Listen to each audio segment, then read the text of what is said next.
안녕하세요. 백다마TV의 백승호입니다. 오늘은 지난달에 상장한 ETF 중에서 좀 주목하면 괜찮을 ETF들을 골라서 좀 소개를 해드리도록 하겠습니다. 자, 첫 번째 ETF는 원큐의 미국 나스닥 100 미국채 혼합 50 액티브라는 ETF예요.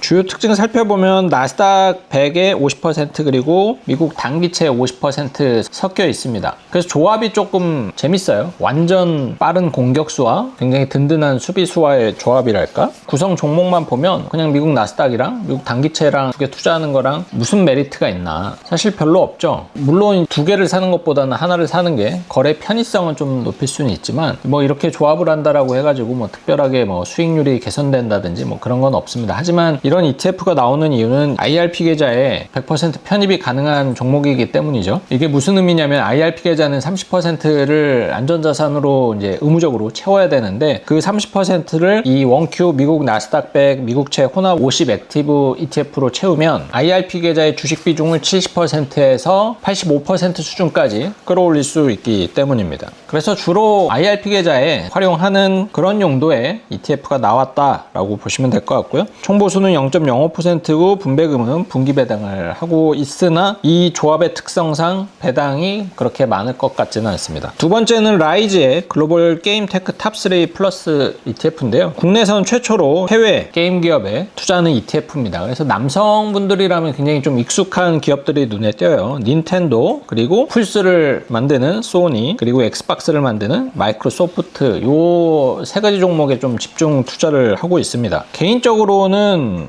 이런 거 좀 빨리 나왔으면 더 좋았겠다라는 좀 아쉬움이 있습니다. 이게 닌텐도 같은 경우에는 닌텐도 스위치 1이 엄청나게 성공을 거두었죠. 그리고 이번에 닌텐도 스위치 2가 나왔고 저도 어렵게 구했습니다. 물론 지금은 이게 물량이 또 다 풀려서 구매하기가 이제 어렵지는 않은데 이게 콘솔 게임 중에서는 엄청난 강자죠. 그래서 예전부터 이 닌텐도 주식을 사도 괜찮겠다 생각을 하고 있었는데 이게 일본 상장 기업이다 보니까 거래가 조금 불편한 면이 있어요. 그리고 소니라는 기업도 콘솔 게임에 있어서는 절대적인 강자죠. 플레이스테이션을 만드는 회사고, 그래서 이 닌텐도와 플스는 좀 양대 산맥 뭐 그런 이제 느낌이 있습니다. 그리고 이제 소니는 이 게임기뿐만 아니라 카메라, 가전 뭐 이런 것까지 같이 만드는 회사니까 뭐 포트폴리오가 좀 다양하다라는 특징도 있고, 마이크로소프트는 윈도우 만드는 회사가 뭐 게임이랑 뭔 상관이지 라고 할 수 있는데 이게 엑스박스라는 콘솔 게임을 마이크로소프트에서 만들고 타이틀도 제작을 하고 있죠. 마이크로소프트가 이게 꽤 이 게임 산업에 대해서 좀 진지하다 이런 표현을 좀 할 수 있을 것 같아요. 블리자드도 인수했고, 아무튼 이 세 가지 회사에 좀 집중적으로 투자를 하는 그런 컨셉의 ETF고, 그 외에는 뭐 텐센트, AMD, 로블록스, EA, 엔비디아, 네디즈, 테이크투 뭐 이런 기업들의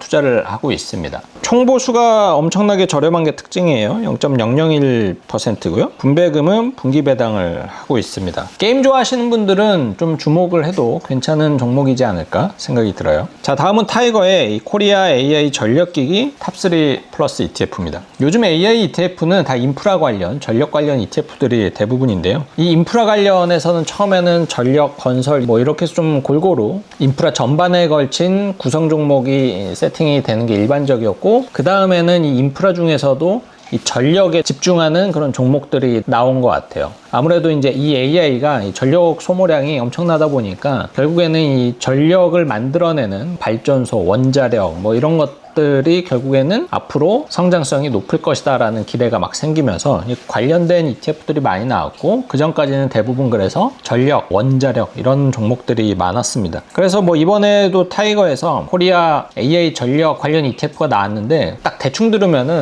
기존의 AI 인프라 ETF와 뭐가 다를까 좀 생각이 들 수 있지만 이 ETF의 포인트는 전력기기입니다. 전력기기. 어떻게 보면은 조금 더 들어갔다.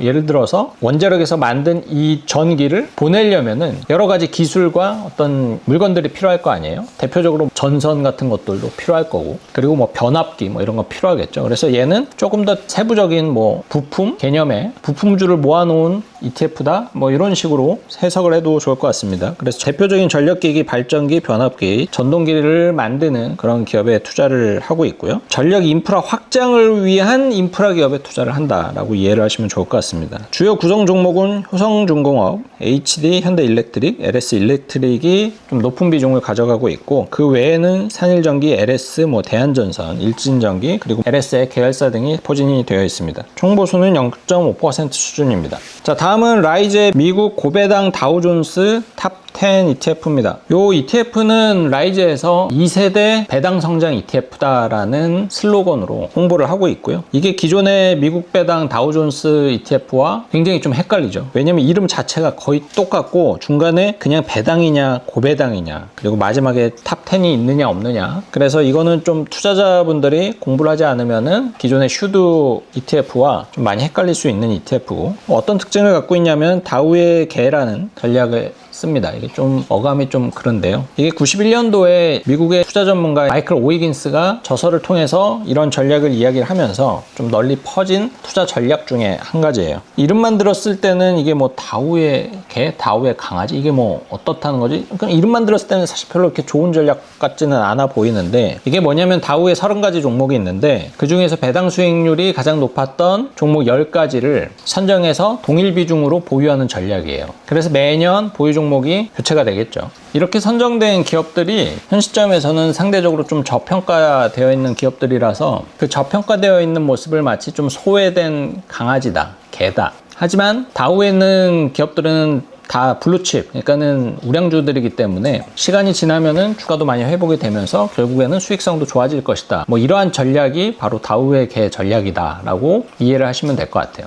그리고 라이즈는 단순하게 이제 과거에 배당 수익률이 높았던 종목만 추리는 것을 넘어서서 앞으로 예상 배당률이 좀 높을 것 같은 종목을 미리 선택을 함으로써 성장 기대감을 조금 더 높였다, 그런 전략을 쓰고 있고요. 일단은 과거 데이터 기준으로는 슈드보다 배당 수익률이 조금 더 높은 수준입니다. 상장 직후에 이제 구성 종목은 현재 나이키, 시스코, 쉐브론, 존슨앤존스, 홈디포 이런 기업들이 있고요.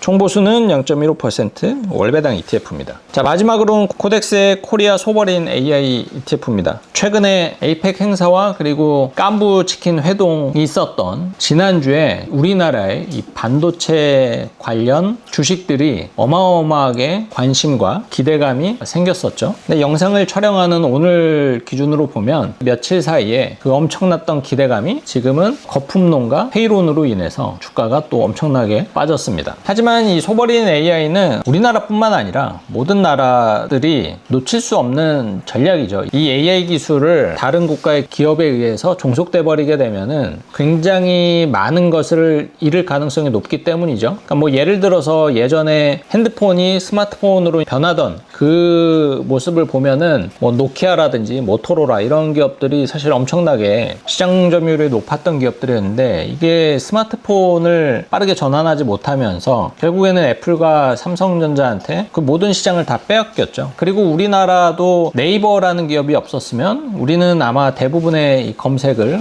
구글을 활용하지 않았을까라는 생각을 해보면은, 어떻게 보면은 이 소버레인 AI라는 게 왜 중요한지를 좀 느낄 수가 있는 포인트들이에요. 그래서 코덱스 코리아 소버레인 AI는 이 네이버 밸류체인에 좀 가까운 종목이다라고 할 수가 있고, 이 구성 종목 중에서 카카오가 빠졌거든요. 저는 그 점이 가장 마음에 들었습니다. 그래서 네이버가 한 20% 정도로 가장 높은 비중을 갖고 있고, 하이닉스, CNS, 한미반도체, NC소프트, 두산에너빌리티, SK텔레콤, 삼성전자 등으로 구성 종목이 채워져 있습니다. 총 보수는 0.45%고요. 분배금은 분기 배당을 하고 있어요. 요 며칠 사이에 하이닉스, 삼성전자 주가가 좀 많이 빠졌기 때문에 요 해당 ETF도 상장과 동시에 수익률이 높진 않을 것 같긴 한데, 반대로 생각을 해보면은 그동안에 이 주가가 너무 비싸서 투자하기가 조금 부담됐던 투자자분들에게는 또 기회가 될 수도 있다라고 생각을 합니다. 네, 오늘은 10월 달에 상장한 ETF 중에서 좀 주목할 만한 ETF 몇 가지를 추려서 소개를 해드렸습니다.